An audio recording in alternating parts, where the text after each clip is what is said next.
It's The List and your boy with Jimmy Van and Sean Ross Sapp. Yeah, it is a bit loud. We are live, though. What's up, you guys? Sean Ross Sapp, managing editor of Fightful.com, FightfulWrestling.com, FightfulSelect.com. Right before this show, I did a Q&A podcast over at Fightful Select. I will be doing a UFC rankings breakdown.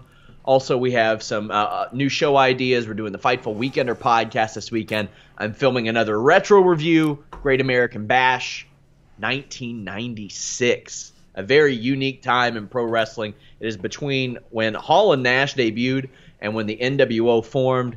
Like I said, a very unique time in WCW and wrestling in general. And we are in a very unique time in wrestling in general because Jimmy Van is moving. Moved. Past tense. Only for 5 years. You were given $1 billion to move, I understand. It's insanity. And we're gonna get to it, and it's insanity. But I want to start off by saying, Sean, happily, that my cat did not piss on any furniture, my friend. It's the little things in life. It is. I was really concerned, I bought new furniture for a new house. I had a cat in the past whose name was Cat. And the cat in the past, whenever she was stressed out, she would piss all over my furniture. And, dude, you know this. Cat urine? Oh, yeah. It might be the most potent smell of all time. And as a matter of fact, if there was ever... Nigel's nodding because he agrees. So is Melissa. And so is Melissa. If there is ever another world war, Sean, whatever country figures out how to put cat urine into a chemical bomb, they're going to win. Oh yeah, we have a steam cleaner for that purpose. Oh, it's brutal. Matter of fact, my IT guy was telling me on the weekend that they had a brand new leather sofa and they threw it out because their cat pissed on it. It's a potent, powerful, deadly. Deals over here, we don't allow cats in this office for that reason. Right, you never know what'll happen. So I was very nervous because some of the areas of my house they're not in rooms with doors; they're open concept. So you have no choice, and I put tinfoil on the top. You ever heard that story? You put tinfoil on it, right? Melissa, again, is nodding. See, she's with it. So I did the tinfoil thing, and I haven't even seen a crinkle on the tinfoil, Melissa. So that tells me that he hasn't even made an attempt, Sean. So do you sit on the tinfoil? So far, no one has, Sean. This is furniture not being used currently because of tinfoil. It's like my grandparents used to put plastic on all their furniture. Yes. This new generation with their tinfoil. With the tinfoil, yeah.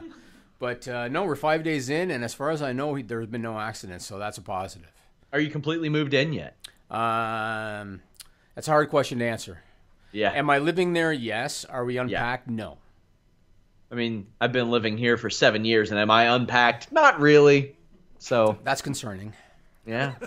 But I don't believe it's going to take me 7 years to unpack, Sean. It might. It's still been a pain in the ass. I want to start today by talking about Owen Hart. Yeah? And I want to throw this to Nigel and Melissa. So I got to tell you, I ran into Melissa this morning at Tim Hortons, and we're going to be talking about Tim Hortons during the Stupid People segment, Sean. But okay. Yeah, we are. Jesus. No. Separate. Hey, I'm a Tim's fan. Look, I got my coffee. I'm a Tim's fan. But I ran into Melissa there. She bought me my breakfast sandwich this morning. And I said to Melissa, are you producing with Nigel today? And she said, yes. And I said, your mic better work because I'm going to be throwing stuff to you on purpose just to see how you respond. So Follow her on Twitter at IRL_tweener. Perhaps my favorite thing about Fightful is her learning wrestling terminology from scratch. There you go. It's been a wild ride. My first question is, Melissa, do you know who Owen Hart is? Yes, sort of. Okay, what do you know? I know what he looks like, and I know he's a wrestler. That's about it. Okay, I think we might be on a different page. Well, let me ask you: is he a nugget?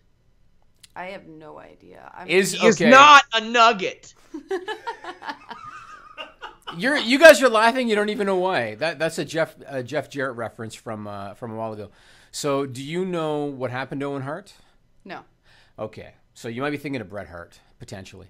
So, Owen Hart, today's May 23rd. 19 years ago today, Owen Hart fell to his death at the Over the Edge pay-per-view during an elaborate entrance where he was the Blue Blazer.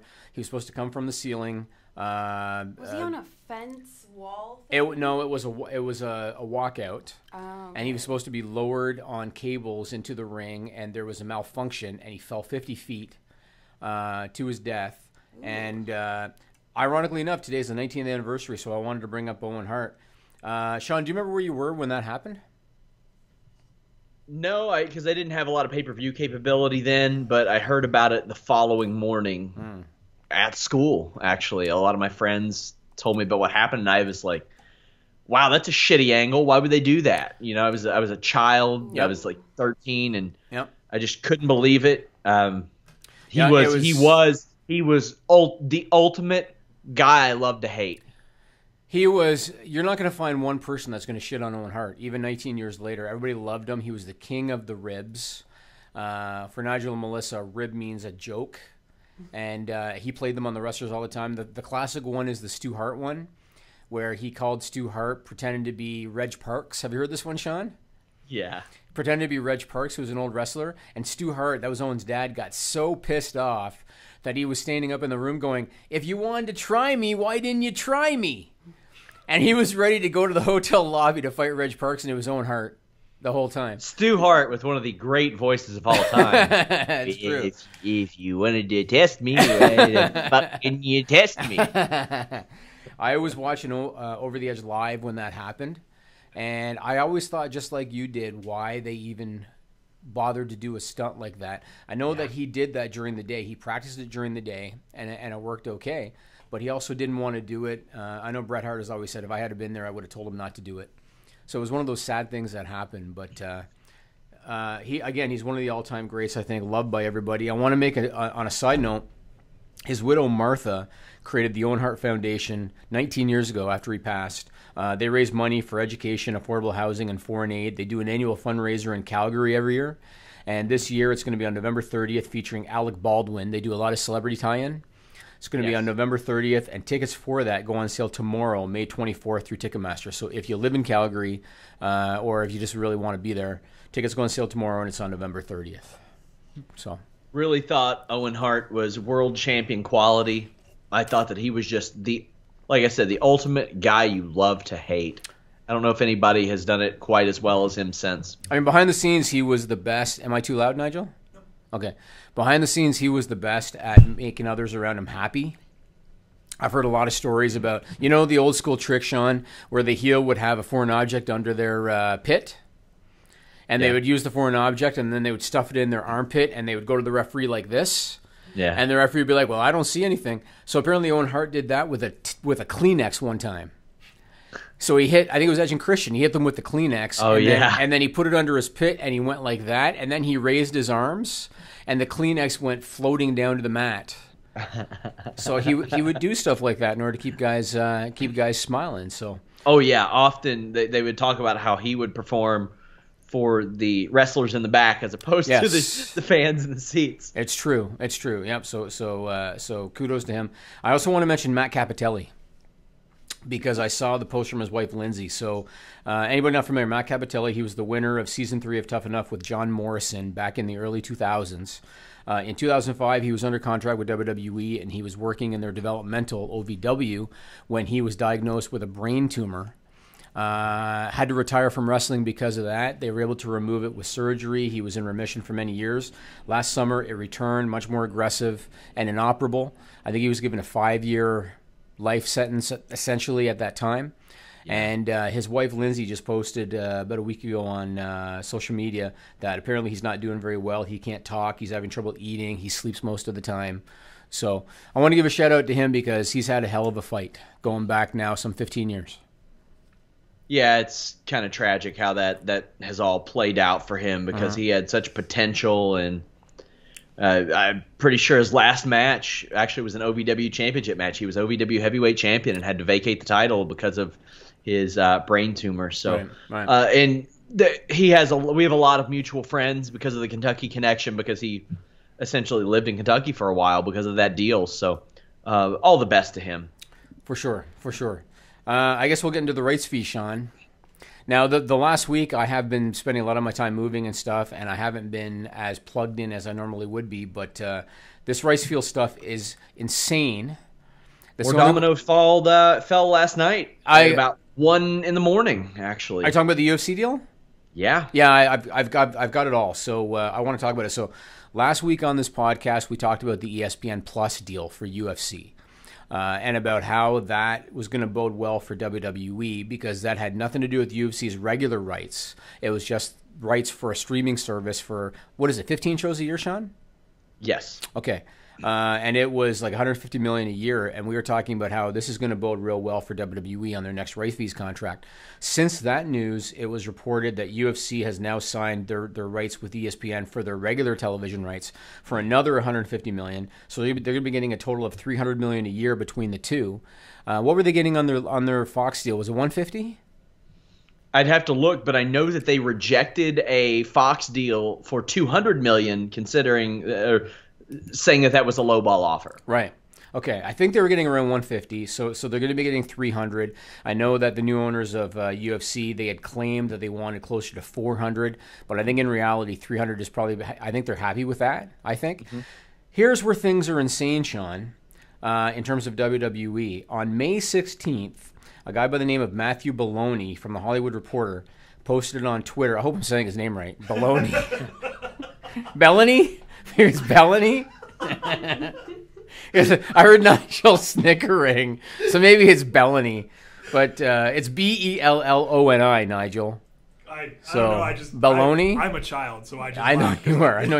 And Sean is stone faced through the whole thing. That's amazing. So anyway, I'm kind of amazed that this crafty way a sponsor made its way to the chat. What just happened?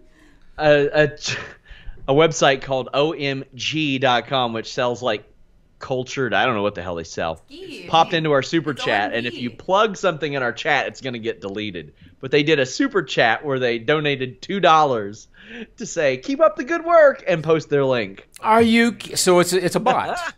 It's probably a bot. Probably a bot. I bet you the $2 is going to be charged back as fraud. We'll take the $2 and you all can go check out their shitty egg curry. We'll take it until it's charged back by YouTube. But anyway, so let's just call him Matthew from the Hollywood Reporter. He posted on May 16th that NBC Universal was planning to keep Raw, but they were expecting that the deal was going to be so big, and they were expecting 3 times the current value. And for that reason, they were going to let SmackDown go. That was on the 16th.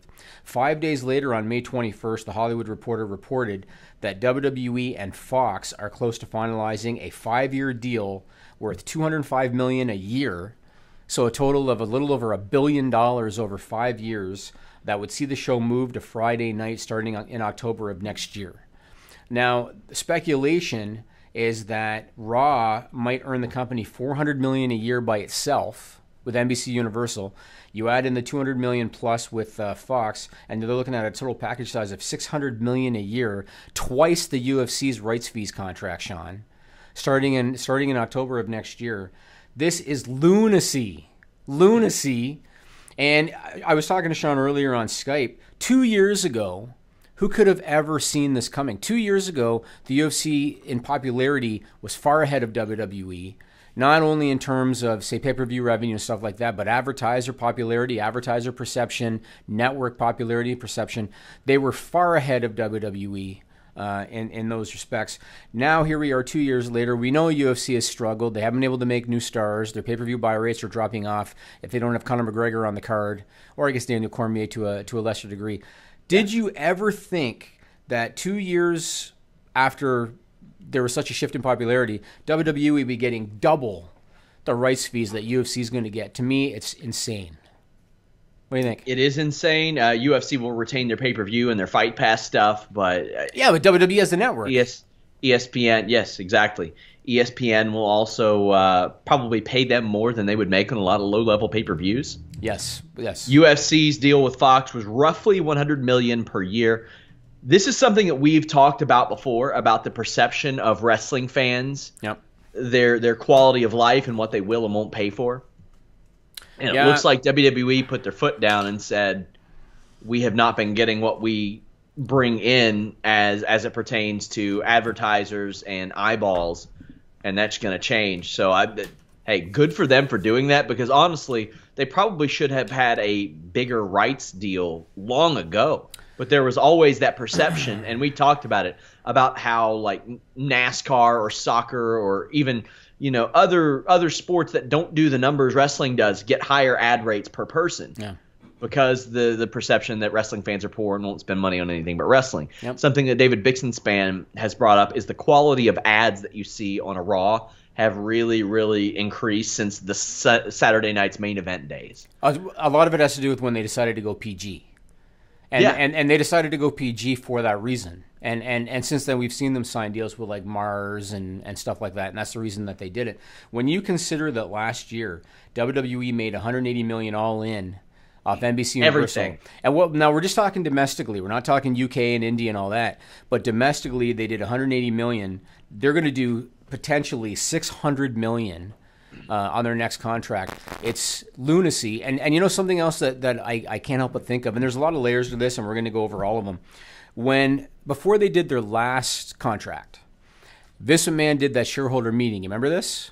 And Vince McMahon promised his shareholders, we're going to double our rights. And if we don't double our rights, because he was talking to a specific shareholder, if we don't double our rights, you can punch me in the stomach. Do you remember that? Yeah. So then they negotiate the new deal. They did not double their rights. And one of the reasons that they didn't double their rights is because on that last contract, NBC Universal was not making that back in advertising money. Right? Mm-hmm. And so that's when we started looking at, okay, there are other reasons why they pay that money aside from what they get back in advertising. They pay that money because it's DVR proof, and a lot of other programming is not. They pay that money. Push up their averages. Yep, does a lot of things. USA wanted it because USA's slogan forever was we're the #1 network on cable. And you take Raw out of the equation, and I remember one time, I think Dave Meltzer did the math. You take them out, and they were like number 8 or something. Mm-hmm. And so they wanted Raw for that reason. They also wanted Raw as a lead-in so they could promote their own in-house shows and put them on after Raw. Got me in the Burn Notice back in the day. Right, exactly. So there's a lot of other reasons. There's a lot of other reasons why they'd be paying this kind of money. On top of that, if you look at ESPN as an example, these networks make a lot of money from the cable providers. And a lot of people don't realize this. They're not providing their content on, say, Time Warner Cable for free. Time Warner Cable is paying them a rate in order to have the right to their content. And I know in the case of ESPN, when they did a bunch of layoffs in the last year that had casualties like Jonathan Coachman, the reason they did it is because of cable churn. And because people were dropping ESPN as a channel on cable, and they weren't getting as much revenue from that, and that led to them having to cut a bunch of staff from their network. This is another thing. If live content is essentially DVR proof, that means that USA is still going to be an in-demand channel. Fox is still going to be an in-demand network. And that's the reason why when people look at this and say, why the hell are they paying $600 million, which I still think is an overpay. But this is why they're doing it, because they project that as time goes on, live content is going to become more and more valuable. They want to lock it down while they can. I just think it's an incredible amount of money. I actually was looking up Fox programming because the word is that SmackDown's going to move to Friday nights when this deal kicks in, October of next year. I know, Sean, that you were talking with some guys, Jeff on post-SmackDown and stuff, about is it going to be live or taped. I think there's no question it's going to be live. There's no question. That's the reason why they're doing this. They're doing it because they want live content. It's going to be live. And I know people are going to say, oh, what about the logistics with the production trucks? You're getting $200 million a year. Exactly. They're going to make it work. You know what I mean? What about the logistics of having 50 men in a Royal Rumble match? Exactly. Exactly. Work. Exactly. They're going to make it work. Now, let me throw this at you, Sean. Last Friday on Fox, because I looked this up, Fox aired from 8 to 10 p.m., which will probably be SmackDown's time slot, MasterChef Jr. I know Nigel's a big fan because he's nodding and smiling. MasterChef Jr., they aired it from 8 to 10. They did 3.27 million viewers, and they did a 0.8 rating in the adult 1849 demo. And that's the demo that's important to advertisers, is the adult 1849 demo. SmackDown last week did 2.3 million viewers on USA Network and a 0.7 rating in adults 18 to 49.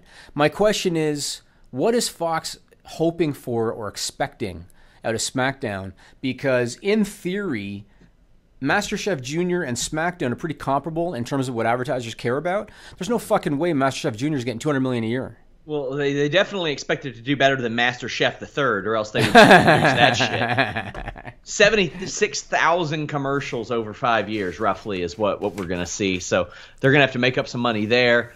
They're going to try to do a lot of cross-promotion, NFL. Right. There's a lot of that stuff. Mike, man, there's just so many aspects. And WWE's always had this fetish for being on network TV, and they've never really been on weekly network TV until now. And the thing is, you mean CW wasn't a real network, Sean? Yeah, or UPN.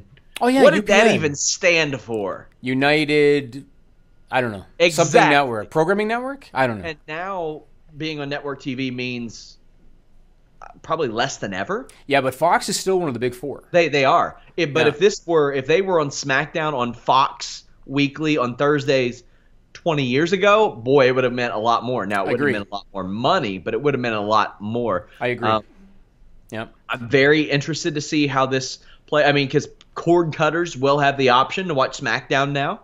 If you have an antenna, you log onto like Fox Live or whatever.com. There's usually a stream. The apps, everything. Yep. Yeah. So that will open that up. And there's a lot of questions about the A show. There's a lot of people. I had some people upset that I wouldn't assume the quality of SmackDown 16 months from now, because I don't know what Fox is going to say about the quality of this show. They may have went into this and they said, you give us top-notch level shit. And now let's talk about that. So I actually, on my list this week, Sean, I actually wrote, will the product go to shit? As one of my headlines, because I knew people were going to be concerned about that. So I understand that some wrestling fans are concerned that when you're getting so much guaranteed money, that Vince McMahon's motivation is going to become even less than what it is now, and that we're going to see a lot more Bobby Lashley sister segments. Which, what did you call it? The night that wrestling died 4? Yes. What were the first 3? Lesnar versus Goldberg 1, or actually 2. That was the Survivor Series match. I didn't mind that match. What was wrong with that? In retrospect, it's all right. Okay. The quick win. Then there was Jinder Mahal winning the title. Yes. And then there's this most recent Backlash.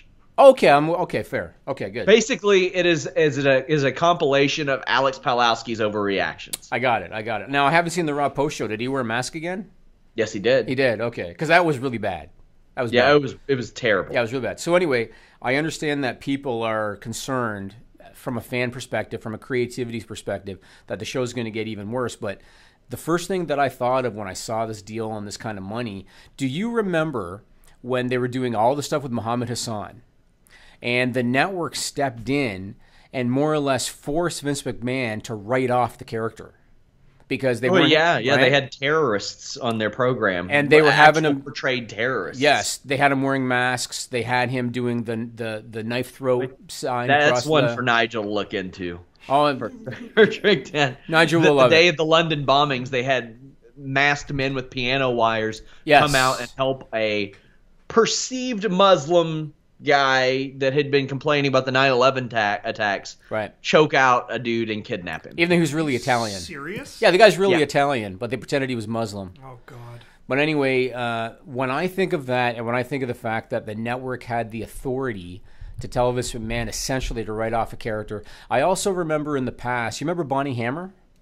Of course. So anybody not familiar, Bonnie Hammer was the head of NBC Universal for a while. I don't know if she still is. Or maybe she was the head of USA Network. Yeah, USA. Instrumental in a lot of success in WWE. Yeah, so Bonnie Hammer and Vince McMahon were tight for years and years, and she had say. And she could tell Vince McMahon, I don't like this, change this. I don't like that, change that.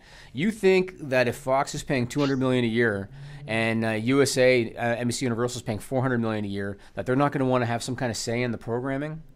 So, exactly. And personally, I look at this, and WWE loves the troll culture and the psych, we got you type of thing sometimes. Like, we see that all the time.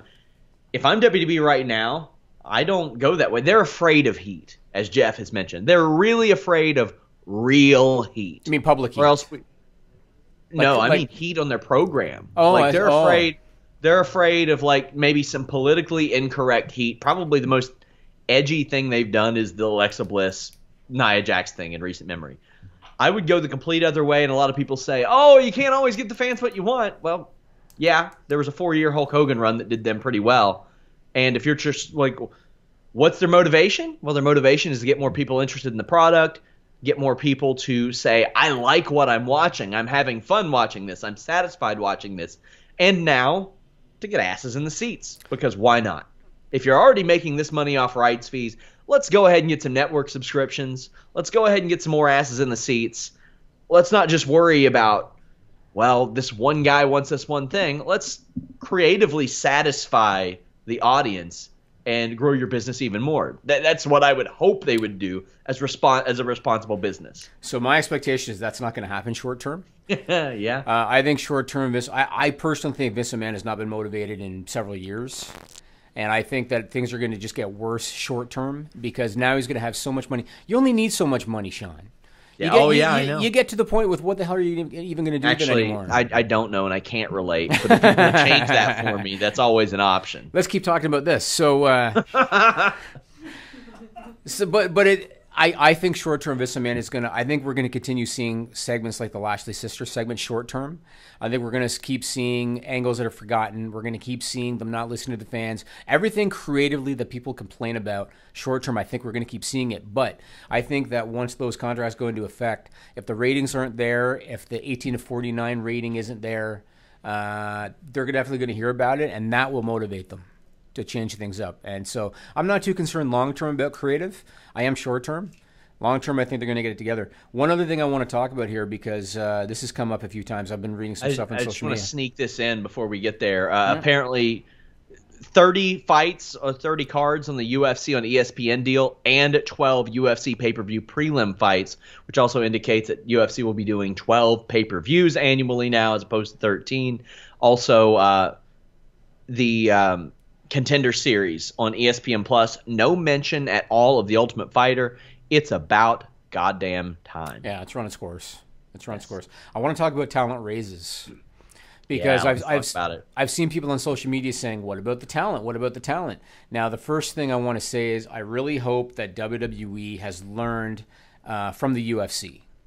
And I know Vince McMahon is living in a bubble and he doesn't follow anything and he doesn't have a clue what's going on. It's the truth. It is the truth. But I think Triple H has his finger on the pulse.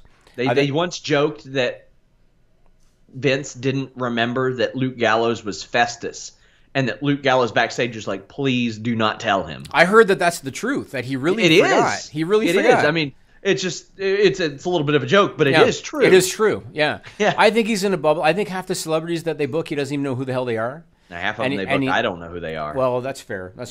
But let's talk about the talent. So going back to the UFC, in case anybody's listening to this that they're wrestling fans and they don't follow the UFC sold to WME, which is a talent agency, for $4 billion. Before they sold for $4 billion, they introduced a Reebok sponsorship contract. And what that essentially did was took money out of the fighters' pockets and put it into the UFC's pockets. That's essentially what happened. And barely any. Barely any into the fighters' pockets. Then when they got when they were acquired for $4 billion, they basically did nothing for the talent. They didn't really change anything in terms of pay structure. The guys are still making what they were always making. They brought him to Vegas for a week. Right, that's right. Where Angelo Magana got punched in the fucking face by Cyborg. Right. Wow, what a perk. So it really hit morale, and a lot of fighters came out and said, I had a relationship with Dana White. I don't know these new people, and I don't care kind of thing. And it really affected morale. And I am going to just believe that because Hunter is involved and because Hunter was a talent, that they're not going to make that same mistake. So I'm going to give you my opinion as to what I would do. First and foremost, now that the business model has shifted, and 20, 30 years ago, live events was their bread and butter. That's where they made their money. You would watch TV, you would see a top talent against an enhancement guy, and then they would say, if you want to see that top talent go against this other top talent, you got to come out to the Copps Coliseum on Saturday in Hamilton, right? That was their business model. It's completely shifted. If I'm Vince McMahon, you want your talent healthy for your TV. Exactly. Right? Priority number one. Priority number one. Who gives a shit if you're going to get 4,000 people in Albany on Friday night? You want them healthy for your TV. You get what I'm saying, right? So the first thing that I would do is I would cut down on the live schedule. Yeah, they don't make any giant amount of money off of that, from what I understand. Anyway, I'd have to take a look at the numbers, but they do okay. It's still a revenue stream, right? And I mean, they wouldn't have to run any live events if they didn't want to. No, but I'm not suggesting they do that. Exactly. Because a lot of the talent, like Daniel Bryan comes to mind, a lot of the talent likes the live events because they have freedom. on the live events. And Chris Jericho even said on his podcast, I wanted to come back and just do live events. Batista too, because they have freedom and because they still have a passion for what they do. I'm not saying eliminate them. What I'm saying is instead of running Toronto 3 times a year, maybe you run it twice. Right? Exactly. Instead of the guys on the road 5 days a week, including travel days, maybe they're on the road 4 days a week. Maybe they're doing TV on Monday, TV on Tuesday for the other teams, pay-per-views on Sunday, maybe one other day kind of thing, right? On top of that, what's it going to hurt WWE if they cover hotel and car rentals?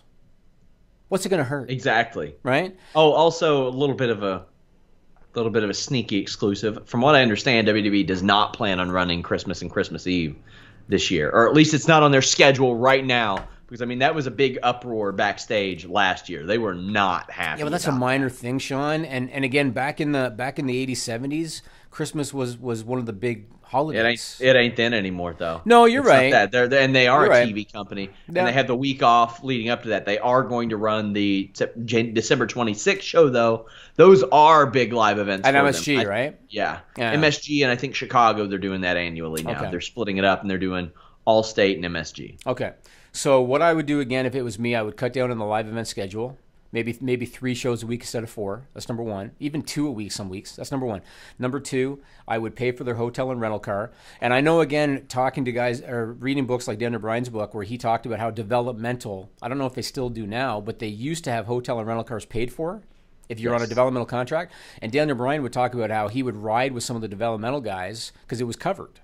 Right? Mm-hmm. So I would take care of that. And then the third thing I would do, Sean, and we've talked about this before, is I would implement time off cycles where I would give a guy 6 weeks off, 2 months off on some kind of a rotation once or twice a year because, number one, they come back rejuvenated, they come back excited, and they come back hot because the TV audience hasn't seen them in a while. Yeah. So I would absolutely do that. And I think that if they did something as simple as that stuff, it's not a ton of money coming out of WWE's pocket. And you're going to have a happier talent roster, especially when you consider that roster is going to be looking at that thinking they're making 3 times the money and where's my piece? Yeah. Because they're going to be thinking it. Of course they will. Yeah. And a way to not have to raise the pay going forward is, like you said, take care of hotel, take care of the rental, and time off. Time off helps. Yep. Time off helps so much. I mean, a lot of WWE wrestlers get paid above what I think that most people perceive that they do. Like they live very, very well. The top guys do. I mean, all of them do pretty well. They're living pretty well. But you think Bo Dallas is having a good time? Yeah. You think Bo Dallas is having a good time? Yes, that Bo Dallas is doing well for himself. Define well. Oh, let's see. He's a 26-year-old who's been on the main roster for 4 years doing nothing? Yeah, he's doing pretty well for himself. Okay, Sean, I'm gonna tell you a story. He's doing well for himself to be there. I'm gonna tell you a story, Sean, and this is gonna define my point. And I know you love my stories, and I know our listeners love my stories. So let me tell you this one. My wife, and this is a lot of people, but my wife is an example. She used to take her car for an oil change, right, to a town like 45 minutes away from our house. Yeah, and it's because she's always done that. Right? And one day she was going to do that oil change, and I said to her, there's a Mr. Lube, which is like a Canadian chain. There's a Mr. Lube around the corner. Yeah. Why the hell don't you go to the Mr. Lube instead of going, 30 to 45 minutes out of your way? Well, but they have a deal. I'm going to save $20. And I said to my wife, what is your time worth? You can go around the corner 5 minutes, pay an extra $20, or you can waste 30 minutes one way, 30 minutes back, and save yourself $20. And that kind of flipped a switch in her mind. And now she understands that your time is of value. Bo Dallas is on the road 250 to 300 days a year, Sean. Who gives a shit if he makes $200,000 a year? Him. I get that they love it. Okay? But at the end of the day, when he looks at what did I actually take home for the year? I was on the road 200 and some days a year. I paid for my own hotels. I paid for my own rental cars. I paid for my own food. How much did I take home? Probably not as much as you think. Right? That's why I think that if the company did something so, to them, little, but big for the talent, like hotels, like rental cars, they could give them a per diem for food. Hell, I did it for guys that went to Buffalo for UFC. Yeah. I gave them a per diem, right? If they did something like that, that would go so far with that talent, Sean.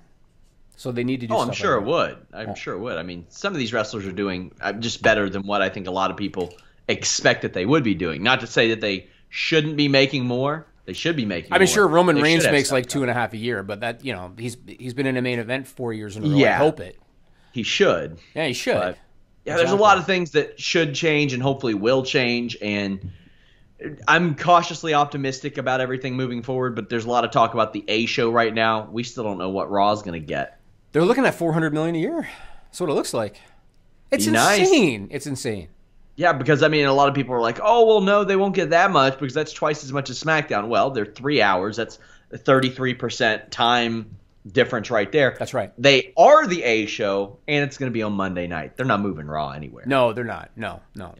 It's going to happen. And again, I can't help but think about NBCU's excuse for what they offered them on their last contract about, we're not making the money back in advertiser fees and everything like that. Now they're going to pay them $400 million a year. Yeah. It's insane, Sean. WWE well, you know what? Good for WWE. That. Yeah, good for them. WWE. Hopefully good for us, too. Yeah.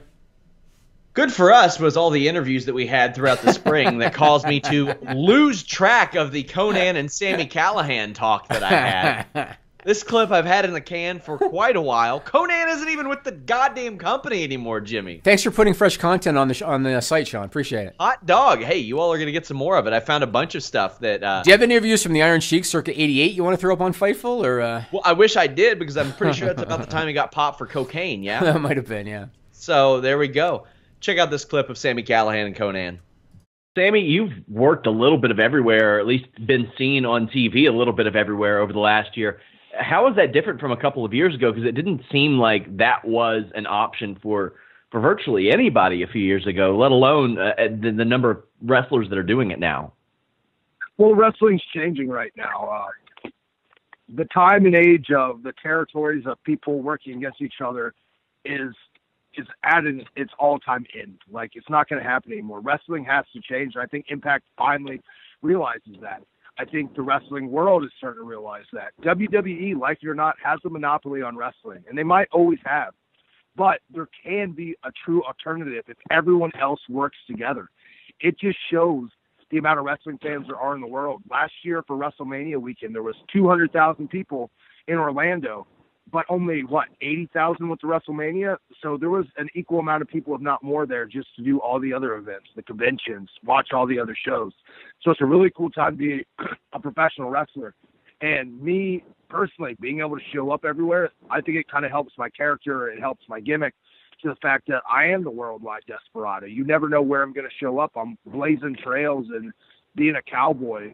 And that's what I'm always going to be. And right now, where I am in my life, being able to wrestle for Impact, Lucha Underground, sometimes New Japan, you never know where I'm going to show up, and I always like to have that allure about me. And Konnan, you've had your hands dipped in several promotions as well. Like, what do you think about the changes that have been made in that regard? Bro, I've been advocating that people should be working together for years. It's been, I've always been a guy that's tried to break the exploitation and the monopoly that there is in wrestling. And it's just, like, for example, I remember one time when I was working for Crash, we did this thing with the Hardy Boys. And just because the referee, I think it was maybe Marty Elias, had shown up on Crash, and they showed that match on Impact, they sent them a cease and desist letter. And so we actually digitalized the referee's face, and it was that petty. It's like, really, dude, that's what you're getting mad about? We should all be fighting. We should all be uniting, because at the end of the day, we're all fighting for breadcrumbs, and if we all get together, we can make a big pie. You know what I'm saying? So I'm glad that finally Impact is working with AAA and everybody's starting to kind of work together, because, like, now the power's in the wrestlers' hands, and people like, Sammy and the Young Bucks and Joey Ryan and, Ricochet before he went to WWE were clear examples of that. You can make, Matt Riddle, you can make really good, the Lucha Brothers, you can make really good money, and so now the power's gone back to the wrestler. And I think promotions have recognized that unless they start, being more just and fair in the way that they work with talent, that talent isn't going to want to work with them. I'm dealing with a rental, all right? We're back on the air. Okay. Jimmy, are you a fan of Wave Runner 64? That has something to do with jet skis, doesn't Wave it? Race 64. It's a video game on Nintendo 64. Oh, does it? Okay. off the air, Yeah. while you all are watching this clip that Nigel's put together that I did that Jimmy wasn't paying attention to. He's like, my brother's like, get me your ID. And I'm like, why? What's wrong? Well, he's been on me for days, yeah. Is it a passport issue? And what did you say, Jimmy? Keep in mind, I'm plugging a Fightful Select service every week so people can chip away at our staff costs. Well, because you're so fucking expensive. That's I'm why. not that expensive. You're the one that puts us underwater, Sean. Just saying, you overpaid Vince Russo from the start. Yeah, but if I take you out, we're profitable. Yeah, but are you? Because no, you're not. You know what's ironic, Sean? Is that Go in ahead. this situation, I'm NBCU and you're WWE. Well, okay. You enjoy your 32 views per video. If you take me out. Anyway, tell them what you told me. We're working on jet ski insurance. He needed my ID. I didn't even know that was a fucking thing! Jet ski insurance! I think you broke Sean. I think I did freak Sean. I think I did. Yeah. So, Sean, let me explain to you the situation, all right? Yeah, please. You know that I have a cottage. I've told you this, right? This is the first summer that we're getting the cottage on commercial insurance because we're going to rent it out. Yeah. It's a bit of a process to do that.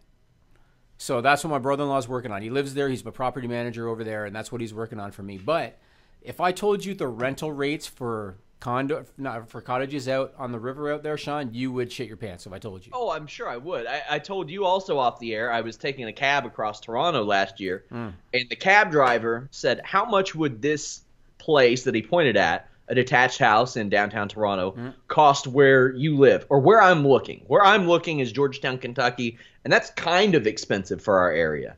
And I said, probably $150 to $175, maybe $200 if it's in a really great neighborhood. And he said, that house just sold for 1.8 million Canadian. Yeah. And I said, fuck. Yeah, that's how it is, man. I thought you were looking in Louisville. No. That's way too far out of the way. We're looking at Georgetown, Kentucky eventually. It's geographically literally right in between here and Lexington to us. It's about 20 Lexington, minutes. that's what I meant, Lexington. Yeah, it's 20 minutes away from Lexington, so Okay. it's a little bit better of a neighborhood. Okay, that's cool. I want to talk a little bit more number stuff with WWE, and then we'll move on. Why, are they getting jet ski insurance too? Oh, I bet this man has private jet insurance, Sean. He probably does. I don't have that, bud. You know? So we kind of already touched upon this. 2 years ago, it was inconceivable that WWE would double UFC's domestic rights. Inconceivable. Yeah. Can you believe, like 2 years ago, WWE was perceived as, staged fake fighting, and UFC was the true live sport. More accepted, I think, right now than ever in my life. Probably than ever. Yeah. Even the rock and wrestling era, I think it's Yeah. more widely accepted because there isn't like a lot of people that are like, oh, it's real. Nowadays, when you hear people say, oh, it's fake, and I'm like, well, what entertainment are you watching? It's true. It's true. You know what I remember, and I don't know if you remember this. There was some kind of an award show in like '93. It wasn't even a show. It was just some awards ceremony in like '93, and they aired a clip of it on WWE syndicated programming. And on the clip, Hulk Hogan presented an award to Vince McMahon and said, "He's my boss." And that was the first time that I, as a fan, ever remember them acknowledging on television that Vince McMahon is the boss of Hulk Hogan, kind of thing. Did you know before that? I don't think I did because I would have been in my teens and I didn't really follow the Observer or anything. So I don't. Yeah, think I just knew him as an announcer. Yes. Until really I started to wonder why Bret Hart was blaming shit on Vince McMahon in '97. I knew after that thing in '93. That's when I knew. But but it's so different now because now the guys will talk about finishes of matches and interviews, and they'll talk about it's just so accepted that it's entertainment now. And I agree with you. I think that it's much more widely received now. And who would have thought even 2 years ago WWE would be on Fox Television? You'd think they'd be on FS1. You know? Yeah, that was the big conversation, and nobody thought that UFC would be on ESPN either. Here's another interesting question I have about ESPN. Two guys they hired. Ariel Helwani, one of the best journalists in the game, period. I think that really he's unmatched. But has often been at odds with Dana White. Mm-hmm. And they have him working for them and running a show with Bellator's Chael Sonnen. Mm-hmm. It's an interesting and combination. Ariel's a big wrestling fan, too. Yes, he is. And I guarantee you that they're going to use him for that. Oh, they should. Yep, they will. They absolutely should. So is he done with MMA fighting? Is this a full-time gig? I think at the end of the month he is done with MMA fighting because he said his goodbyes, and a lot of dominoes are going to fall there. That's too, a big hit. That's a big hit. That's a big hit to MMA fighting, and they have some really great people like Mark Ramondi, who I think is awesome. But I wonder if they will. There's a lot of questions in my mind as a managing editor what they would do with that. Will that open up budget for them to get other people, or will they just be like, okay, you can't replace him, so why try to replace him, and maybe push that towards, oh, well, that's something we just don't have to pay, and we can move towards even more profitability that way. What's the name of the show? Is it called Inside MMA? The MMA Hour. MMA Hour. They cannot continue that with somebody else. They can't. Yeah. They're going to have to just discontinue and do something else. There's only one guy who has that many connections, and he's working for Fightful.com, James Lynch. I was going to say, Jeff Hawkins has that many connections? Jeff Hawkins has that many connections, yes. So a couple more numbers things. So first and foremost, Dave Meltzer reported that Facebook paid WWE $100,000 per episode for your favorite show, the Mixed Match Challenge. And there were 12 episodes. Mixed Match Madness. Yeah, Mixed Match Madness. Yeah. There were 12 episodes. That's $1.2 million, and that was essentially free money because the talent was there, the trucks were there. They didn't really have to do anything different. So good for them on that. Now, do you remember when I told you my story about how when somebody I knew in the company called me and said, hey, they're going to be announcing this network thing, and you might want to get in on the stock. And so I got in on the stock, and then the stock tanked when the announcement came out. You remember that? Yeah. And I think I bought it at 18, if I remember right, and I sold it for like 11 when it tanked. Well, wouldn't you know that this morning, we're doing this on May 23rd, this morning the stock was at just under $58 for a market cap of almost $4.5 billion. I remember when it was in the single digits. Yeah. Crazy. And, well, first off, a lifetime of money for somebody who isn't Vince McMahon was left on the table based on the amount that he took out whenever he did the Alpha Entertainment thing, just between now and then, which Jeff mentioned maybe it's Class B stock instead of Class A stock. But what did he get per share for that? Do you remember? I can't remember, but man, whoo boy. It's like they're doing incredible, the best they've ever done. And it's so shocking that we're at a time when creative is in the shitter. Yeah, and yet they're doing better than they've ever done. It's amazing. You know, it's amazing. How's our time? Should we do stupid people now? Let's see. LV Sports Group says admitting to insider trading again. The balls on Jimmy V.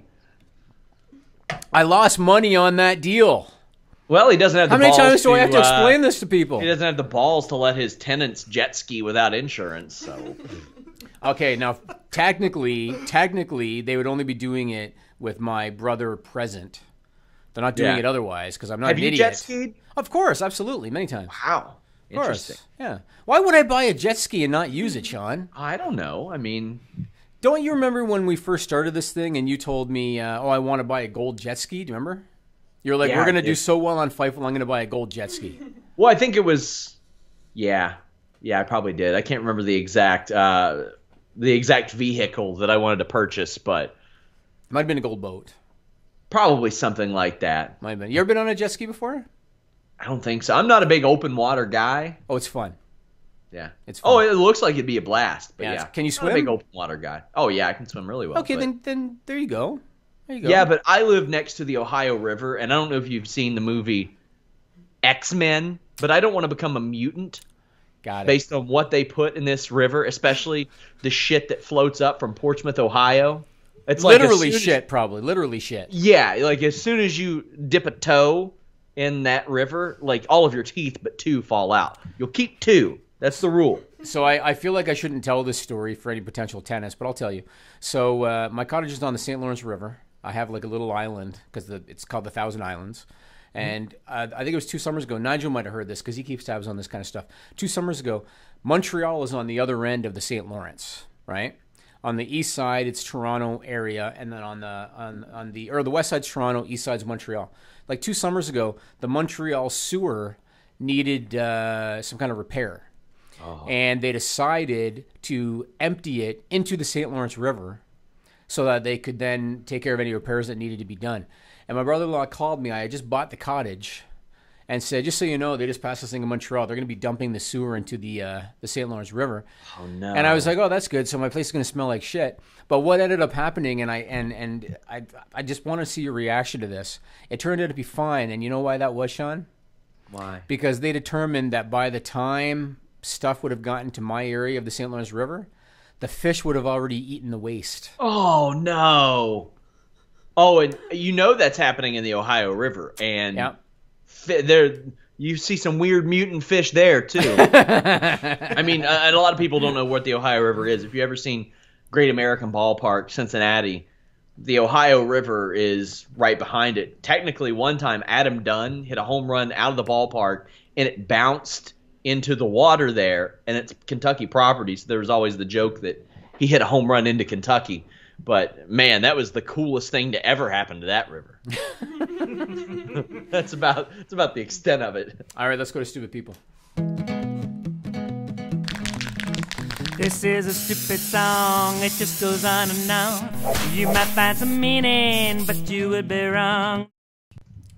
Man, I feel like we've talked about nothing today because we've been talking about rights fees for 50 minutes. But, so first off, Trevor...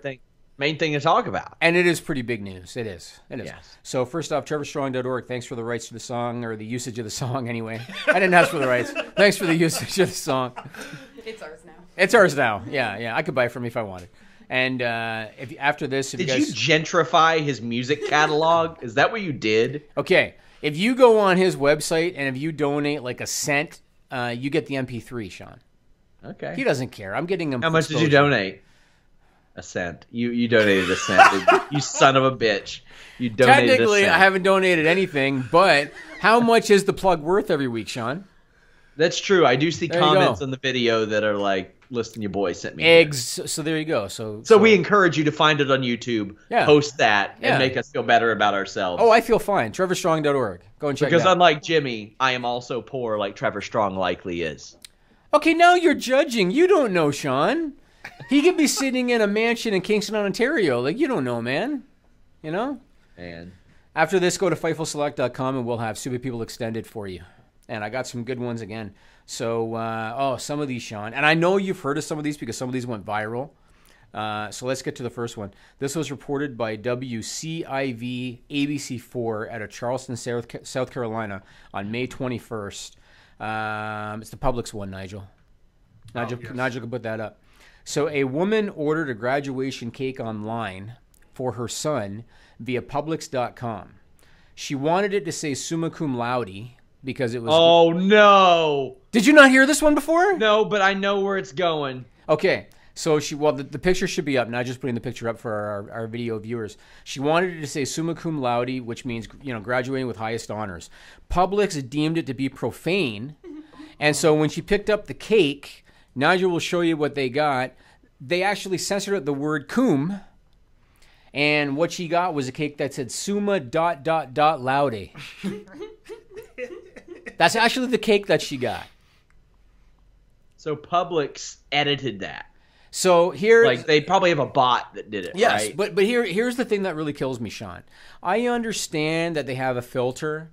And I understand that the online filter would have probably caught that. I get that, okay? They picked it up at a bakery. The baker or the cake decorator put in the ... Sean. All right? Don't you think that the cake decorator would take 2 seconds, look at that, and go, oh, wait a second, I think that's supposed to be something else. No, they put in the ... at the bakery. Yeah, but I mean, who are they to know that that might be an inside joke for these people? They don't really know. Like it didn't get there. Come on. I mean, what's the name of the segment right now that we're doing? Stupid People. Okay. That's why it's in there, Sean. I know. It's in there because of What is this, an Abbott and Costello routine? This is the reason that I have it in there, man. Exactly. So why are you that surprised? Because it's still stupid. That's why. Anyway, there you go. This next one. The YouTube filters didn't catch that word in the chat, but they flagged. Yeah, it definitely did not dotted in our live chat. Oh, that's cool. You can say whatever you want in the live chat. I don't care. Unless This I next ban one, you. And I will. This was reported by thestack.com on May 22nd. This one, Sean. So there's a woman named Marcy Robin, and she's contributing editor for Allure magazine. And on May 19th, she posted this on Twitter, and Nigel's going to put this up. Quote, I bought a car today, and the dealership had me check off with a pen on paper that I'm not a robot. She then posted a photo of a reCAPTCHA checkbox that they asked her to sign in person using a pen on a piece of paper. Well, I mean, I'm a big fan of the Terminator movies, and you can never be too careful these days. So you think it might have been a droid? If I'm working at Dan Cummins Chevrolet, there's a easy plug for him. Give me some money off on my loan, guys. I want to make sure that Skynet isn't coming back and trying to fuck things up for everybody. So what you're telling me is that this dealership thought there was a chance that what do you call it? Like, is it what they call it, a droid? What the hell? T-1000 maybe? An android. An android. So you're telling me that they thought there was a chance that this woman buying a car, probably like a Corolla, was an android. Could be one of those sex robots, man. Science has come a long way. Just wheeling and dealing on the streets in their Chevy Cruze. Sean, let me tell you something, man. This last one for the Sean Ross Sapp file this week. I'm ready. This was reported everywhere because it went viral on May 16. And as a matter of fact, I mentioned it at the end of our show last week because it came out around that time. No less than a dozen people have contacted me about it. So not only did I have people on Twitter hit me up, I got some emails. My brother-in-law sent me a text message. Hey, did you hear about this one? I think I had all in around 20 messages from different people wanting to include this in Stupid People this week. It is by far the most requested Stupid People news story ever I've ever had. And it has to do with my beloved Tim Hortons right here, which is probably why they sent it to us. So I'm getting that coupon book just for referencing this. A woman in Langley, British Columbia, and Nigel's going to have a video clip in a second. If there's no audio, maybe you can put it up while I'm talking, Nigel. A woman in Langley, British Columbia, could be facing charges after she got into a confrontation with staff at a Tim Hortons coffee shop for non-Canadians, then pulled her pants down, took a shit on the floor, picked it up with a napkin, threw it at the staff, took another napkin, wiped her butt with it, threw that at the staff too, and then ran out. Apparently, she was pissed off because the staff denied her access to the guest bathroom, and apparently they denied her that based on past behavior, and so that's how she decided to handle it. There was surveillance footage of it, and it went viral everywhere across LiveLeak and YouTube. She handled it all right. Oh, she handled it, and it was she really had to go, Sean. Yeah, we're doing the uncensored version, I see. Oh, absolutely. I was looking for the uncensored version. Yeah. Yeah, we're not okay. this week. Hey, it was on YouTube, Melissa. So whatever. So that's how she handled it. Definitely thought my ass would be the first one to eventually get shown on this program, but hey, glad that wasn't the case. You want to be the next one, Sean? Sir, that is sexual harassment, and I don't have to take that. You just said. You just said. You know. It doesn't matter. You know that what? was a proposition. Sean, take it up with HR, bud. Well, listen, you give me an extra day off the week, you start paying for my hotel and my rental car, and we'll see what happens. But, okay, so obviously I had heard about this before I watched the video. Yeah. I got probably 8 of those 10 to 12 submissions before I even watched it. I knew what was coming. Yep. I saw I was aware of the situation. Yep. I knew how it was going to unfold. I wasn't prepared for the video despite that. Yeah. I truly wasn't ready for it. I'm baffled. I'm a little stammered right now. Really? She went above and beyond, man. Like, I don't know what that says about me, Nigel and Melissa, but I didn't flinch at all. Didn't bother me one bit. Because my eyes were glued to the screen, for better or for worse. I mean, you've seen worse things in your own bathroom. I think it's because of my kids. Yeah, I've definitely seen worse. Yeah, it's true. Yeah, but I mean, like, she shit. She picked it up, and she said, she evaluated the situation. She said, She shook off the catcher even. She's like, no, not the curveball. I'm bringing the heater. Yep. Then she was like, all right, let me wipe. I'm a lady. Then she's like, all right, now you get the curve. Because this one's going to have some break to it. And the napkins went there. Meanwhile, the people are just standing there like the other people just watching, like, is this going on? Because they can't see her in the act of shitting. Yeah, she behind a little wall thing. Yeah. You know what I kind of wonder, too, because you know how people are pretty fucked this day and age. I wonder if the Tim's employee, if he decided to put that shit-filled napkin on eBay, if he'd have a buyer for that. Well, I think they have a rule against, like, bodily fluids and stuff like that. Oh, do they really? eBay, probably. Okay, so then he puts it inside, like, a locket, and he sells the shit locket on eBay. He calls it the Tim Horton shit locket. Because people will buy anything, man. People are fucked up. You remember the Sasha Banks hair that was in the T-shirt? Oh, yeah. Definitely. And what did it go for? Was it like $1,000 or something? Or $100? A viewer says, you guys love your dick shits and now comes. And then Pat Fannin said, you need commas. Yes. Commas go a long way in this situation. All right. Well, we're gonna try to get back to wrestling after that. Why? I don't know. I mean, that Tim's one is hard to beat. And we've known about it for a week. Give her $1 billion over 5 years. I'll watch that out of morbid curiosity every week. For how long, Sean? Would you watch it on a loop? 5 years, yeah. For 5 years, you'd watch that every Friday night from 8 to 10 p.m.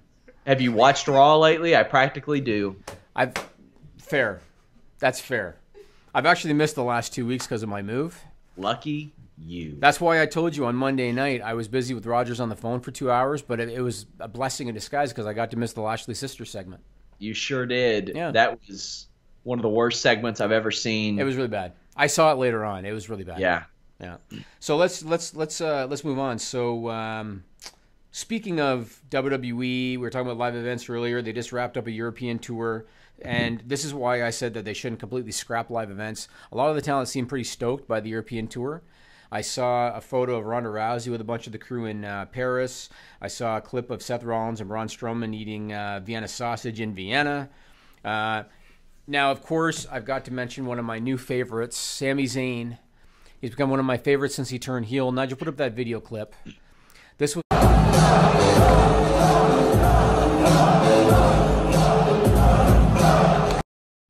I didn't know there was audio with that. Okay. Oh, yeah. So that was Sami Zayn on the European tour, tag teaming with Samoa Joe, dancing to Samoa Joe's music the way that only Sami Zayn can.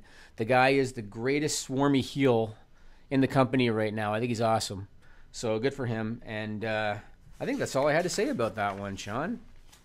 I think that's all I had to say. Oh, the other thing I wanted to mention. Go ahead. Yeah. No, I wanted to mention.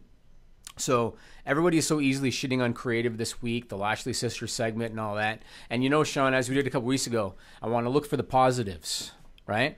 So let's look at a couple of positives from WWE television this week. First and foremost, we got Daniel Bryan against Jeff Hardy on SmackDown. I know you said on the post-SmackDown show it was Jeff Hardy's first submission loss in how many years? 15 years. 15 years. And a singles match at the very least, yeah. So there's that. And then next week, we're going to get Daniel Bryan against Samoa Joe for the first time in over 11 years. That's going to be fun. One of our Fightful Select sponsor-level contributors, Alex Anderson, is going to be there. He'll be on the Members Only podcast next month, and we'll kind of recount his experience there. Awesome. So that's cool. And then on top of that, it looks like finally, WWE is ready to embrace Rusev and Aiden English as baby faces. I hope. Now, if this week's SmackDown is any indication, so Aiden English did the intro for Lana. And you know how great. It was great, but you know how with Rusev, he would do the song, everybody would love it, but then he would shit on the town, right? Yeah. He didn't do that this week. I know. It was pure babyface. Lana came out dancing like Carlton from Fresh Prince of Bel-Air. She is a much better dancer than Carlton. She is actually an exceptional dancer. Yeah, but she was trying her best to be funny, though, the way she did it. Yes. She was trying her best. The whole thing was full babyface, and the crowd was actually chanting Lana Day at the end. I thought it was a great segment. I'm ready to see them all be babyfaces, and I hope they embrace it and don't have them shitting on the town again next week. Yeah, she's over, man, and Aiden's over. And Rusev's over, for sure. For sure. I've always said it's a lot harder to build likable people than not likable people. And if you have that, you should probably embrace it and do it well. Elias could do the same thing. All he has to do is not shit on the town at the end of his deal. Exactly, same thing. And you have a baby face. And you know what's killer is if somebody said to, say, Vince McMahon 2 years ago, how would you feel if you have a guy and all he does is sing, like that, and the crowd pops? How would you feel about that? He'd be like, that'd be great, right? Yeah. How would you feel if you have a guy and all he does is do one strum on his guitar and the crowd pops? Oh, that'd be great. Well, now Keep you in got mind it. the people who didn't get that gimmick over. Road Dogg and Billy Gunn became one of the most over teams of all time. As a and rib. they couldn't get that same gimmick over. Right. Jeff Jarrett couldn't get that gimmick over. Right. I mean, Elias. Road Dogg and Billy Gunn were put together as a rib. Yeah. They weren't supposed to get over. So that in itself is a great story, you know? But anyway, moving on. Did you hear about the little all-in angle that Cody did with Flip Gordon? Kind of. I think it's very clever. I really liked it. And it goes to show the power of the internet because this is going to help attendance with a couple of independent promotions. We're in a different world now for pro wrestling. So on Being the Elite, Cody Rhodes told Flip Gordon that he'll book him for the All-In show. Yeah. Did you heard about this? Yes. Okay. In order for him to get booked on the All-In show, he has to win a tag team match on a show promoted by Russell Pro on June 8 in New Jersey. And what they did was Cody said, I'm going to draw 2 names out of a hat. You're going to take on those 2 names, and you get to pick your partner. He then drew 2 names. One of them was MJF, who I will admit I'd never heard of. He's great. Okay, if he's not in the WWE by the end of next year, something's wrong. So he was one of them, Maxwell Jacob Friedman. The other was Madison Rayne. And then Cody said, okay, you get to pick a female because I picked a male and a female. It's going to be a mixed tag, and you get to pick a female. Flip Gordon did the brilliant thing, and he picked Cody's wife, Brandy, as his partner. Who has a broken clavicle. And I was going to say, is she even going to be cleared? Like, can she even wrestle? I would be shocked, but also shout-outs to Brandy Rhodes. She worked like 2 matches with a broken clavicle before she even got checked out. Right. You can say what you want about her getting the opportunities based on who she's married. That's tough. It is. That's some toughness. And she's a great character, too. Well, I thought that this little angle, even though it was just like a little online show angle, I thought it was really clever. And so now the idea is the whole team will be at All-In if the team wins, meaning that, of course, Cody's probably going to help them win now, right, for Brandy. So I thought that was very clever. I really like that. Did you hear that a former WCW World Champion returned to the ring recently? Yes, David Arquette. David Arquette. You got that picture, Nigel? Yes, I do. He showed up at a wrestling school in Richmond, Virginia called RC's Wrestling School, run by a guy named Ref Chris Sharp. I guess he's done stuff with Impact Wrestling as a referee. Yeah. And apparently David Arquette, it wasn't just a thing where he came, did a few spots, and shook a few hands, took a few photos. Apparently he stayed for an entire session, and he trained with the rest of the class in a normal session, but he did film it for a documentary, apparently. So, and not just got that he fun. ain't doing that for fun. He's not doing it for fun. Right. Yeah. Right. So there's that. Enzo Amore. I'm making Nigel work now because we got a photo of this one too. He posted on his Instagram yesterday, May 22nd, quote, I'll be breaking my social media silence in Times Square at 9:15 p.m. on May 28, which is Memorial Day, for one big IG how you doing. What do you think the plan is, Sean? He's going to announce his self-financed rap album and a shitty clothing line and, I don't know, give a link to his SoundCloud probably. By the way, subscribe to us on SoundCloud, y'all. You sound excited, man. You sound excited. I'm not. I mean, good for him. I can tell you that I interviewed the accuser, and boy, was that messy. Yeah. And everybody involved in that situation from top to bottom, how I would classify them is fucking idiot. All of them. Yeah. So I'm just glad that it's over for now. I hope nobody got raped. That's really all I can say. Boy, when the best thing I can say is I hope nobody got raped, that speaks volumes about the situation. I was going to say we definitely have to move on. Yes, we do. Did you you move hear- on to the second clip of this Konnan Sami Callihan uncovered discussion that I had? Take a listen. Sammy, I know that you've been on a couple of cards with Brian Pillman Jr., who has just kind of started his wrestling journey. Do you have any impressions of him early on and what you think of him? Yeah, absolutely.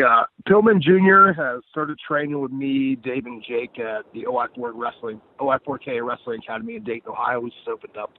Which we have like 23 students right now, but he'd already been training for a little bit at OVW, and he wanted to just train under some new people, learn some new things, and we've kind of taken him under our wing now for the last couple of weeks, and he's hungry. He has a great look. He's going to be a big star, like it or not, no matter what.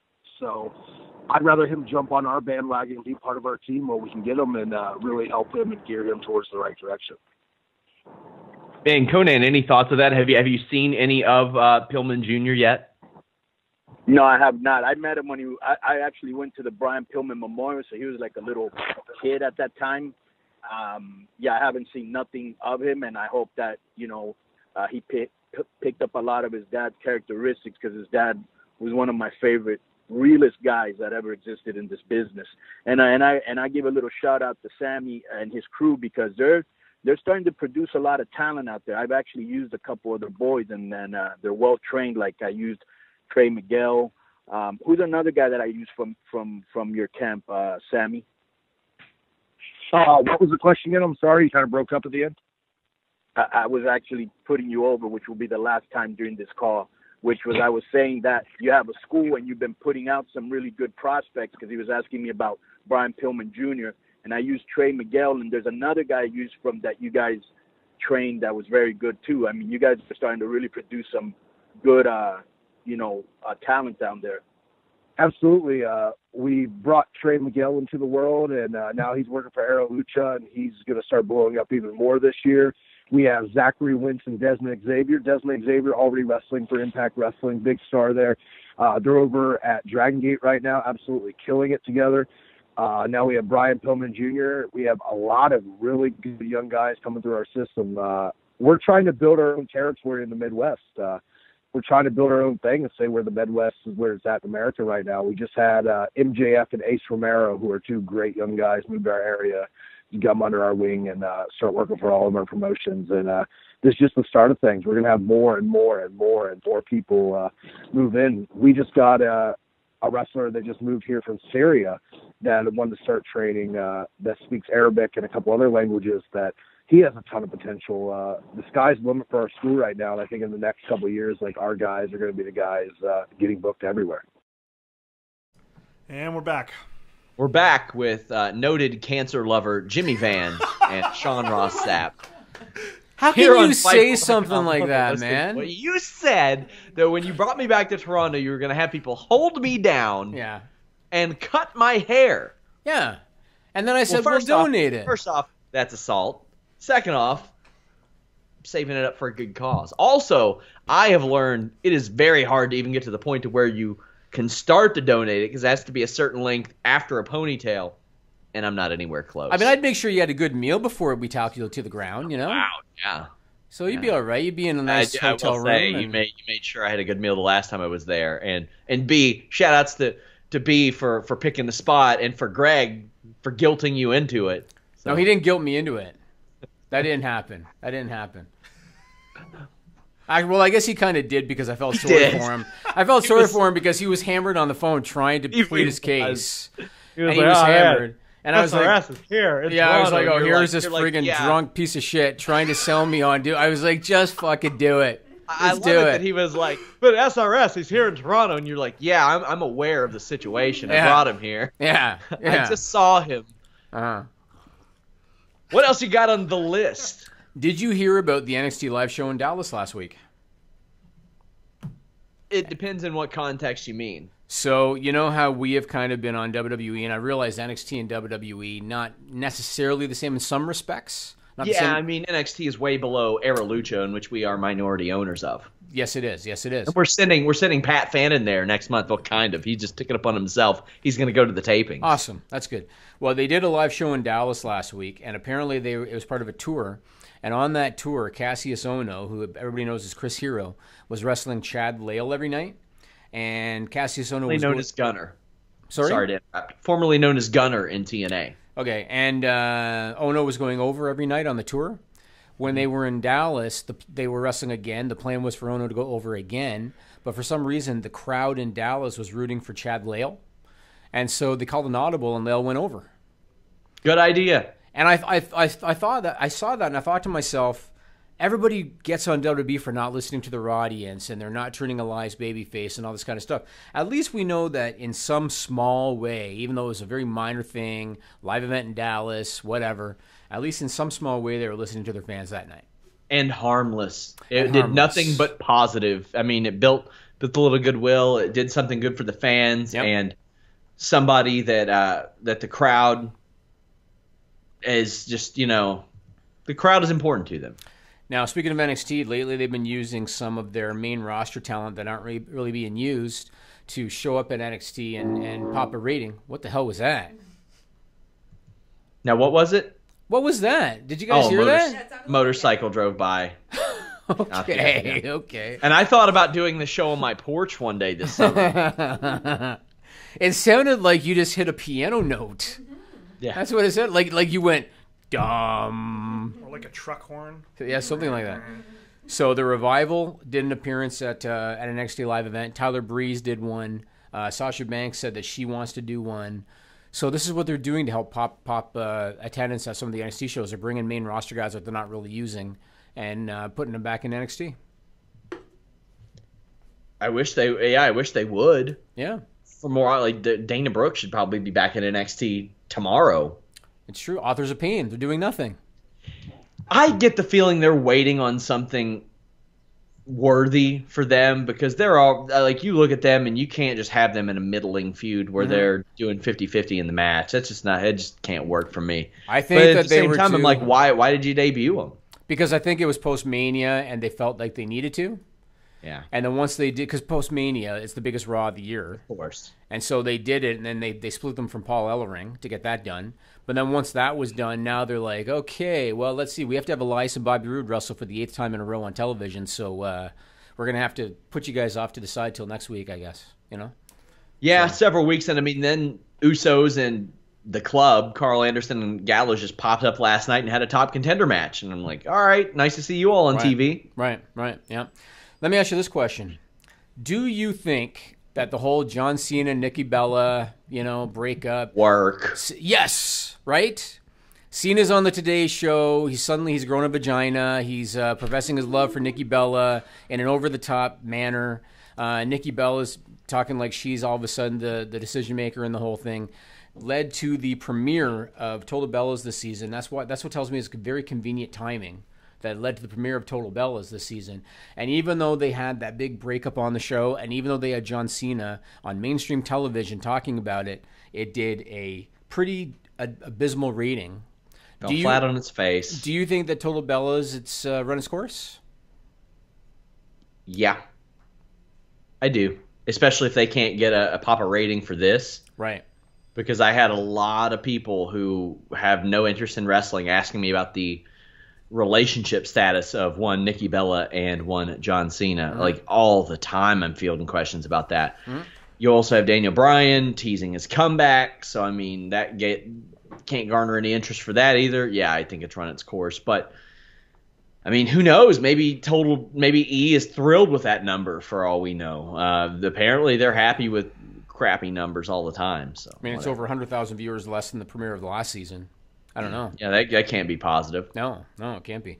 Last but not least, how do you think Miz's show will do this summer? I mean, I guess it's on E as well. I mean, it can't be any worse than Crisley, right? Okay, you always talk about this. I've never seen this show. I don't know what the show is. Is it on E as well? No, it's on USA. It's often used as a lead-in or a follow-up to Raw. Okay. It's so bad that I make sure that while I do my podcast, I change the channel to absolutely anything So else. what is it about? So it's a reality show? It's a terrible reality show, yeah. What's it about? I wish I could explain it. It's that bad? You can't explain it? It's real bad, man. It's Really? real bad, yeah. Huh. Another bullshit scripted reality show? Oh, it's so terrible. Oh, it's one of those. All right. Yeah. I guess last but not least on my list this week, did you hear about Eric Bischoff's reply to Mikey Whipwreck? I saw Mikey Whipwreck's tweet, but I didn't see Eric's. So I have. He was begging for something though. I saw Mikey's. So I have personal experience with Mikey Whipwreck. I booked him on some shows back in the day. He was awesome to me. He did whatever I wanted him to do. He even wrestled like twice a night for 2 or 3 nights in a row for me because we were taping it. Yeah. And he was really good. So Whipwreck posted on Twitter on May 18th. And what I find weird about this whole thing is that he claims that he was actually sitting with Bischoff having drinks, and yet he's tweeting about Bischoff. Yeah, red flag. It's odd. But he said, having a few beverages with Eric Bischoff, maybe I should ask him why my WCW career went nowhere. Bischoff's reply, there's a mirror in the men's room. Start there and get back to me with any questions. Owned. Yeah. Mic drop on that one, man. All due respect to Mikey Whipwreck, I mean, he was very, very, very fortunate to get a WCW deal. Yes, he was. Very fortunate. And it wasn't ever going to work out for him there. Under any circumstances, wasn't going to work out for him there, and that's not a condemnation of his talent level or his potential or anything. It just was never going to work out for him there. And, I mean, he beat Steve Austin in ECW. That doesn't mean you're supposed to be the next big thing in WCW. Agreed. I mean, he looked like a fan, and that's not disparaging. That was fans. the gimmick. Yeah, I mean, I know. But well, yeah. he showed up at the Janela Spring Break, and the man was massively overweight. Oh, was he? He looked good in the ring. Yeah. He could still go. He was always good, yeah. He could actually still go, and I tweeted about that, and he actually tweeted me back and started to follow me. But did I tell you my story about him in the ring that we rented for a show? No. So Mikey Whipwreck comes over to me. We rented a ring from like this third-party guy. And Mikey Whipwreck comes over to me. He goes, have you been in the ring? And I said, no, I haven't seen it. He said, it smells like shit. And I said, well, what can I do about it now? And he's like, do you have like some Lysol or something? And I was like, I don't know. And I looked at one of the guys. I was like, hey, we have any Lysol in this building?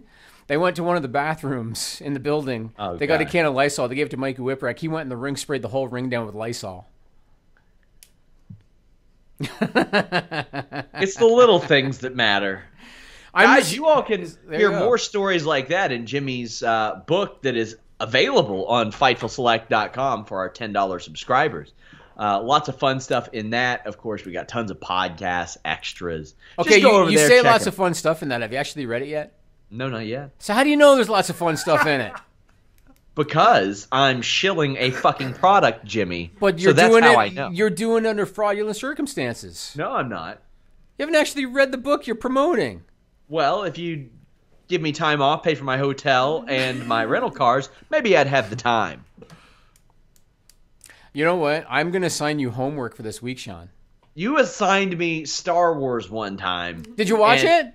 Yeah, I watched it. And? I didn't like it, and I surmised that it was because, despite the fact that I had never watched that movie, I knew who all the characters were and what they did, and a lot of that was an introduction, so it was a lot of wasted time for me. So it was episode 4 that you watched? The very first one? Yeah, the first one that they produced was the first one I watched. I don't know what episode any are. Okay. It's a classic movie. How can you not like it, Sean? Alex Andresen says that he loves his Fightful mug, by the way. Oh, yeah? I haven't got one yet. That's nice. Well, there's a woman in the same room as you. She goes by the handle @IRLTweener on Twitter. Uh-huh. Ask her why you don't have one. Yeah, why don't I have a mug that I paid for? You want to pay for the shipping to Canada? I mean, what is it? $3 to ship it from Canada? No. Oh, no. To South Carolina, it was like 7 or 8. Oh, okay. So across the border, we're probably looking at 10, 12-ish, probably. Yeah. And the mug itself probably costs about $10. Oh, no. Probably less than that. I did really well on that. Oh. I don't want to say how much because I don't think. Yeah. Yeah, go ahead, get rid of Sean. We're profitable if we get rid of Sean's salary. I mean, I could show you the spreadsheet, Sean. I had somebody, I don't care about what you have spreading. Again, cut it with the sexual harassment for one. But we had somebody on Fightful Select that was like, you all should do a show where you break down the budget. And I said, for my sake, let's not. Yeah. How about no? Let's put it like this. So the spreadsheet has like green for positive, red for negative, right? And when you look at the daily, green, then payday, red. That's basically what's been happening. Here's a simple idea that I use to make myself feel better. I blame Melissa. And it works out a lot better when I just do that. There you go. Whatever makes you feel better, man. Thanks, Sean. Yeah. What else you got going on this week, Jimmy? I'm trying to get back into the general scheme of things. You know, I'm still moving. I got my kid's first birthday in about a week and a half. Going to do a party at the house for that. Yeah. It has been. My God, it's hard to believe it's been that long. Yeah, because you were posting bullshit photos saying you're in Toronto in the delivery room of a woman that wasn't my wife. No, I didn't post bullshit videos. I was there. The woman in the photo was not my wife, Sean. Well, you can't prove that. But I physically ran. I brought her a DVD, season 1 of Riverdale. Yeah. And I watched it. You know, I was there. I was emotionally supportive while you were nowhere to be found. I was making the most of the money that you pay me. You know that a couple of nights ago, Sean, we didn't have the cable ready in our house yet, but we did have internet, and I had to sit through the season finale of Riverdale. I feel bad for you because I was nowhere near my home while that was being broadcast. Now, I'm not going to I don't want to disrespect people that watch that show, but there was a supposedly dramatic scene where they're yelling at each other, calling each other Archie and Jughead. Yeah. How are you supposed to get into that shit, Sean? Now you're telling me. It's you're telling absurd. Me, man. Cody it's Rhodes so is a fan of the show. Get out of here. I saw it on Twitter. He says he's a fan of the show. I always knew he was the least talented Rhodes brother. Oh, come on. Come on. Yeah, I am not. Not Cody, you're not your dad, all right? There you go. Keep watching Riverdale. That's rude. Follow me at Sean Ross Sapp. Follow him at Jimmy Van 74. Follow us at Fightful Online. We've got like 7 Twitter handles.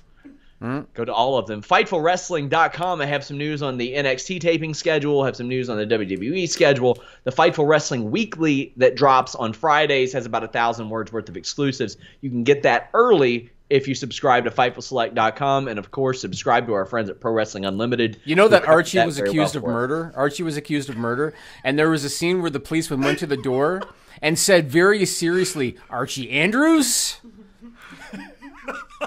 And again, I was watching it going, you just said Archie Andrews. And the actor very clearly has like dark hair that they're trying to dye red and didn't quite take. You know what I'm talking about? You know when you see that where someone's got dark hair and they try to dye it red and it doesn't quite work out? That's what the actor has with black eyebrows. Well, when I was little, Archie was for geezers.